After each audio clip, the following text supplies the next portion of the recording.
สรรเสริญเป็นห่มพอเงิ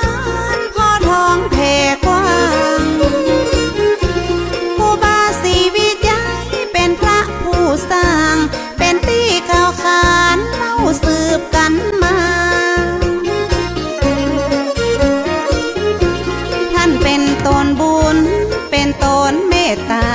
สร้างวัดสร้างวาอารามใหญ่กว้างศีลธรรมประเสริฐเลิศล้ำแต่ก่อนบ้านเฮาปากันย่างเตียวตีมีกล้าฝุ่นกล้าดินตุกยากอยากกันตู้เย็นทีวียังบ่มีเข้าบ้านถนนหนทางบ่ได้ลาดยางบ่ต้อยดอยสุเทพลมพัดซอยซอยเป็นป่าเป็นดอยลัดตามห้อยห้อมหอยเป็นหมอกเป็นเมยปัดเจยจุ่มเนือแถว4-5 ชั่วโมงกว่าจะขึ้นไปถึงเหงื่อออกไหลซึ้งก็เหม็นผ้าเหม็นเสื้ออิดอ่อนกลางขายังเป็นเมื่อป้าเขาคุ้มคือเป็นห้องบางเงาเดี่ยวดงเรียบเลาะถ้าหินปูนเขากว่าตีหมู่เฮาจะขึ้นไปใดครูบาสีวิจัยต้านห่วงใยเจนเรา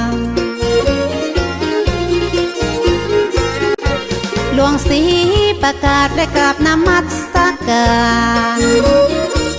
นิมนต์ครูบาศีลธรรมขอมาย่อยกึศสร้างว่าจะปักเสาไฟขึ้นไปแบบนั้นครูบาศีลธรรมบ่ได้หับปากหับตาครูบาบอกเธอหูเหตุการณ์ต้องสร้างหนทางขึ้นไปถึงจะได้ถึงจะปักเสาไฟขึ้นไปง่ายครูบาสีวิจัยว่าจะสร้างถนนอย่างรถยนต์แต้วขึ้นบนหือได้หลวงศรีประกาศยกมือสาขึ้นไว้ว่าเฮาบ่มีเครื่องไว้เครื่องใจทุนแรงอย่าเอาหยังมาคูดปืดหินดินแข็งบ่มีเงินแสนเฮาตึงแป้งบ่ได้ครูบาเจ้าสีวิจัยท่านตึงบ่ไหวบ่วันแต่ว่าบุตรว่าดาตึงจะมาจ่อยแปลงห้องใจห้อมแห้งจ่อยกันคึดกันสร้าง